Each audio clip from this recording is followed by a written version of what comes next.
제3장. 우리가 다시 자천하기를 시작하겠느냐?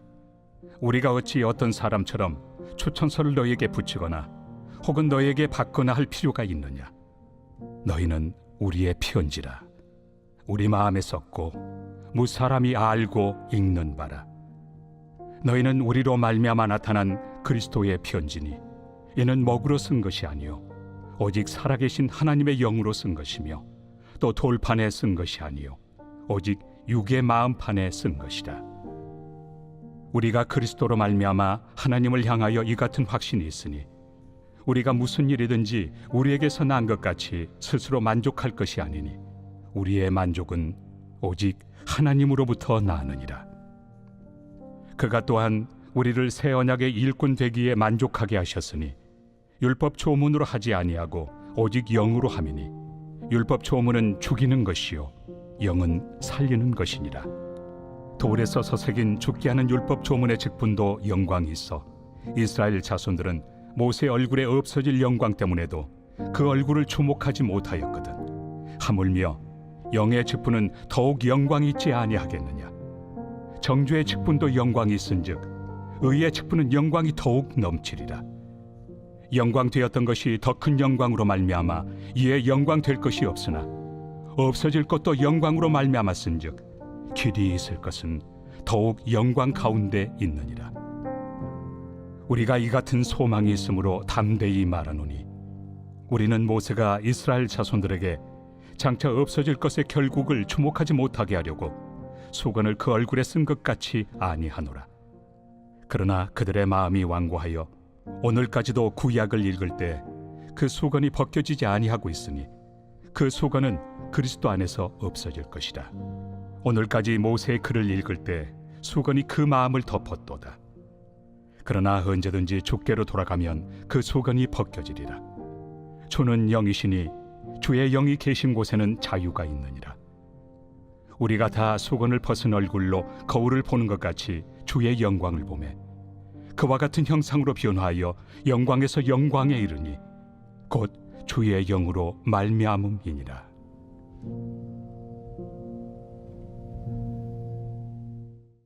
우리가 1장과 2장에서 보았듯이 고린도 교회에 어떤 한 사람이 일어나서 사도 바울을 공개적으로 모욕하는 사건이 있었죠. 그리고 또한 그때에 고린도 교회가 사도 바울을 변호하지 않아서 사도 바울이 몹시 큰 상처를 받게 되어졌어요. 그런데 이 사도 바울은 고린도 2장에 보게 되어지면 그 어떤 한 사람, 공개적으로 모욕했던 그 사람을 용서와 사랑의 마음으로 품어야 한다. 곧 그리스도의 향기를 품을 것에 대해서 1장과 2장에서 말하게 되어졌어요. 이런 외에도 사도 바울을 힘들게 하는 일들이 사도 바울에게 계속적으로 일어나게 되어집니다. 그것은 어떤 것이냐면 사도권에 대한 공격이었어요. 우리 1절을 같이 다시 한번 읽어보죠. 시작. 우리가 다시 자천하기를 시작하겠느냐? 우리가 어찌 어떤 사람처럼 추천서를 너에게 붙이거나 혹은 너에게 받거나 할 필요가 있느냐? 당시 고린도 교회는 예루살렘 교회로부터 또한 여기저기 각 곳에서부터 어떤 사람들이 추천서를 가져온 것이 있었어요. 이 추천서는 일종의 사도권을 인정한다, 약간 이런 식의 어떤 율법 조항 같은 그런 추천서인데 사도 바울에게 이렇게 공격하는 거죠. 당신 이 추천서가 있습니까? 이 추천서가 없음에도 불구하고 어떻게 사도권의 그 권한을 행사할 수 있습니까? 바로 이것을 지금 이야기하고 있는 거예요. 이에 사도 바울은 2절에 이렇게 말하게 됩니다. 같이 읽죠. 너희는 우리의 편지라 우리 마음에 썼고 무사람이 알고 있는 바라. 더 나아가 3절도요. 너희는 우리로 말미암아 나타난 그리스도의 편지니 이는 먹으로 쓴 것이 아니요 오직 살아계신 하나님의 영으로 쓴 것이며 또 돌판에 쓴 것이 아니요 오직 육의 마음판에 쓴 것이지라. 진정한 추천서가 무엇인지를 말해주고 있는 거죠.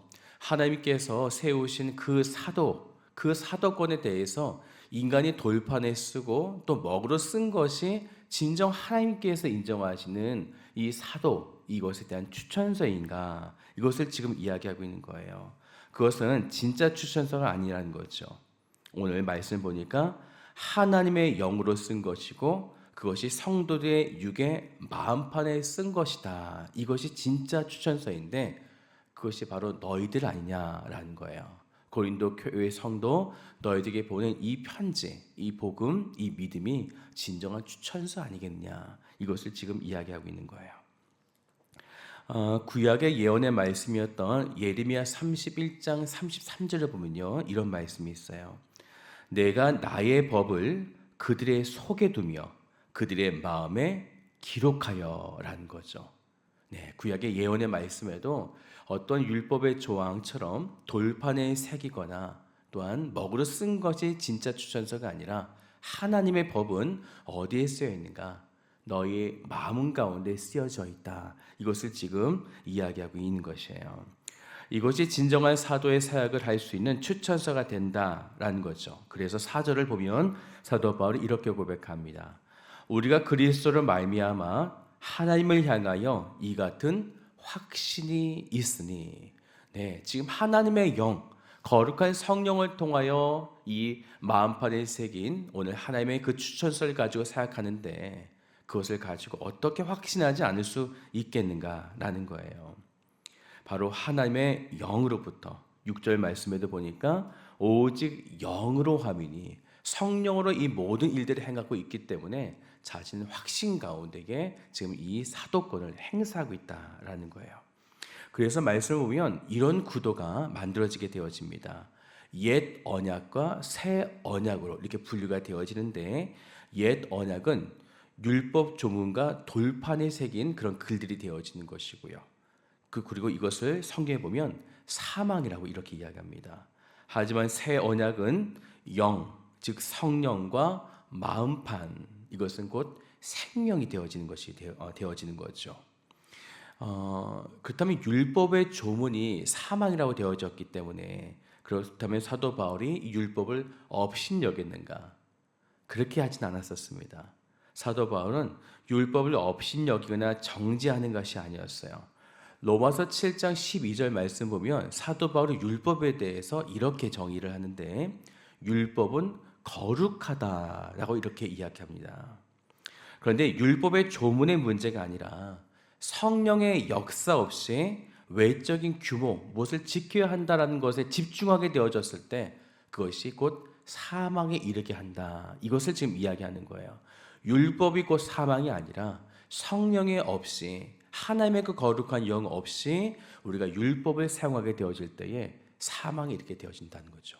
곧 이런 거예요. 교회 안에서 우리가 교회 안에 보면 율법이 있지 않겠습니까? 하나님의 율법이 있을 때에 그 율법을 가지고 당신은 이것을 이렇게 해야 됩니다. 저렇게 해야 됩니다. 라고 자꾸 정지하게 되어지면 그 가운데 생명의 싹이 일어나는 것이 아니라 교회를 떠나고 상처를 입게 되어지는 이런 영적인 죽음에 이르게 되어진다라는 거죠. 그래서 반드시 율법을 사용할 때에는 성령을 통해서 이 율법을 사용하게 되어지면 여기에는 오히려 생명이 일어나게 된다라는 것이에요. 그래서 우리 6절 말씀 부분적으로 다시 보면 이렇게 되어지죠. 율법 조문으로 하지 아니하고 오직 영으로 함이니 율법 조문은 죽이는 것이요 영은 살리는 것이니라 라는 것이에요. 그래서 추천서를 가지고 율법을 내세우는 사람들에게 진정한 믿음과 생명이 어디에서부터 나오는 것을 이야기하는 것이죠. 이렇게 돌판에 새긴 것이 아니라 하나님의 영으로부터 시작된다라는 거예요. 그러면서 사도 바울은요 7절부터 11절까지 이렇게 옛 언약과 새 언약을 대조하듯이 이번에는 두 개의 영광을 비교하게 되어집니다. 7절부터 보면요 먼저는 없어질 영광이래요. 그리고 8절도 보니까 정죄의 직분의 영광이다라는 거죠.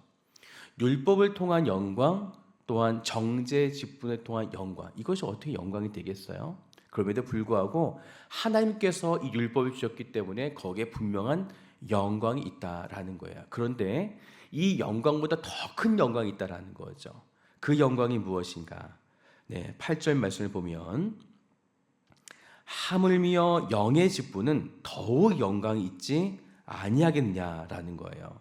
그래서 그다음 보면 9절도 보면 정죄 직분도 영광이 있은즉 의의 직분은 영광이 더욱 넘치리라. 네, 율법과 이것에 대해서도 분명 영광이 있지만 우리가 의의 영광과 또한 영의 직분을 통한 영광은 훨씬 더 큰 영광이 있다라는 것이에요. 그렇다면 이 새 언약은 도대체 얼마나 큰 영광이 우리에게 주어지는가라는 것이겠죠? 우리 13절 같이 한번 읽어봅시다. 시작. 우리는 모세가 이스라엘 자손들에게 장차 없어질 것에 결국을 주목하지 못하게 하려고 수건을 그 얼굴에 쓴 것 같이 아니하노라.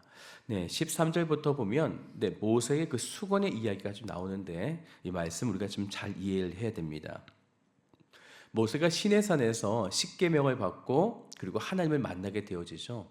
그리고 그가 이스라엘 백성에게 이제 내려오게 되어집니다. 그때에 이 모세의 얼굴에 광채빛이 막 일어나게 되어지는 거예요. 그런데 사람들이 그 광채빛을 보고 두려워하기 시작했었습니다.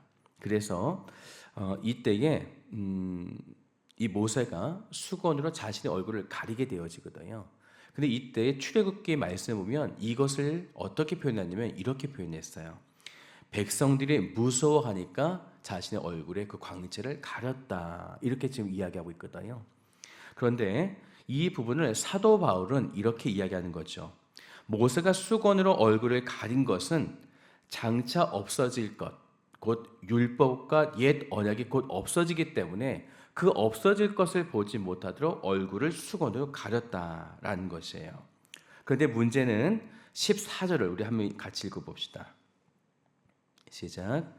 그러나 그들의 마음이 완고하여 오늘까지도 구약을 읽을 때에 그 수건이 벗겨지지 아니하고 있으니 그 수건은 그리스도 안에서 없어질 것이라. 네, 수건, 바로 이 율법이 곧 그 그리스도의 비밀이 얼굴에 가려지고 있다라는 것이죠. 사실 우리들이 예수 그리스도를 만났다면 이제 예수 그리스도를 직접 만날 수가 있는데 당시는 그 모세에 나타난 그 하나님의 광채가 두려움 속에 있었기 때문에 그 모세가 얼굴을 가리게 되어졌다라는 것이죠.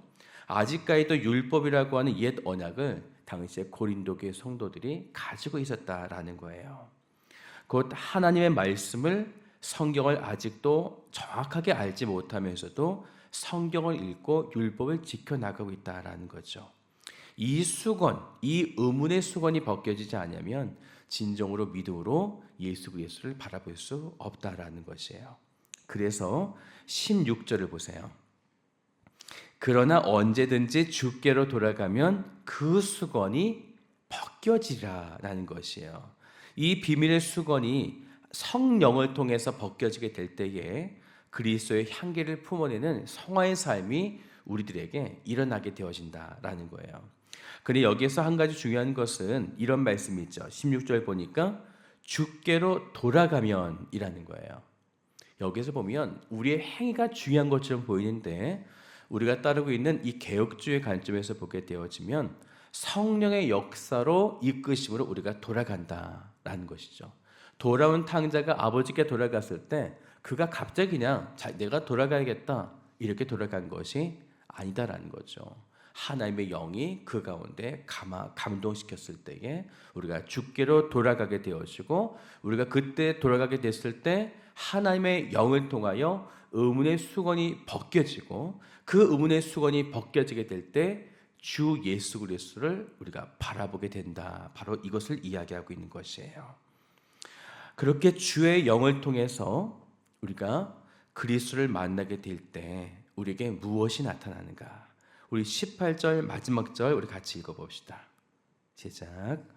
우리가 다 수건을 벗은 얼굴로 거울을 보는 것 같이 주의 영광을 보매 그와 같은 형상으로 변화하여 영광에서 영광에 이르니 곧 주의 영으로 말미암음이니라. 네, 모세 구약 시대에는 그 광채의 빛을 보지 못해서 그 모세가 그것을 가리게 되어졌지만 이제는 성령을 통하여 이 의문의 수건이 벗겨지게 되어졌고 그것을 통해 우리는 그리스도를 이제 대면하여 볼 수 있게 되어졌고, 그래서 우리는 하나님의 영광 가운데 우리도 함께 이르게 되어졌다라는 것이에요.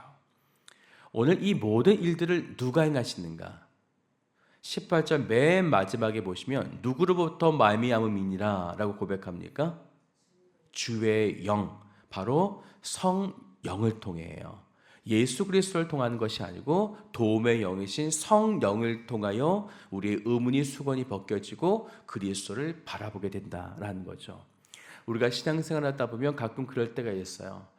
내가 하나님 믿는데, 그리스도를 믿는데 잘 모르겠습니다. 내 안에 확신이 없습니다. 내 안에 아직도 두려움이 있고 그분의 역사하심과 임재하심을 경험하지 못합니다 라고 하는 것은 아직도 그 의문의 수건이 가려져 있는 상태에서 신앙생활을 하기 때문에 그렇습니다. 오늘 우리가 성령이 내 안에 임하시게 되어지면 예수 그리스도가 어떤 분이신지, 또한 하나님이 어떤 분이신지를 우리는 정확하게 알게 될 것입니다. 오늘 하루 성령을 사모하시며 성령을 통하여 충만케 되시고 그리스도를 온전히 바라보시며 나아가는 오늘 거룩한 성도들 되시기를 주님의 이름으로 한 분 한 분 축복합니다. 우리 기도하겠습니다. 살아계신 주님, 이 시간 성령을 사모합니다.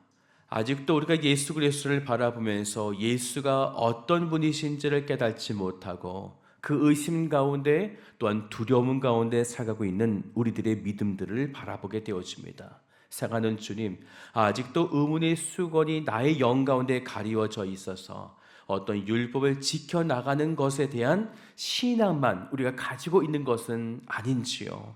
예외를 잘 지키면 된다라고 하는 것, 또한 내가 이렇게 어떠한 믿음의 생활만 잘하면 된다는 것에 집착하고 있는 것은 아닌지요. 이 시간 성령을 통하여 우리가 의문의 수건이 벗겨지게 하시고, 그래서 우리가 진정한 예수 그리스도를 만나게 되어질 때에 이런 모든 율법들이 내가 지켜나간다고 해서 지켜지는 것이 아니라 성령을 통하여 지켜지게 된 줄 믿사오니, 이 시간 성령이여 우리의 영혼을 이끌어 주시옵소서. 우리의 생각과 우리의 마음을 다스려 주시옵소서. 오늘 우리에게 그런 삶을 허락하여 주실 것을 믿사오며 살아계신 예수 그리스도의 이름으로 기도드립니다. 아멘.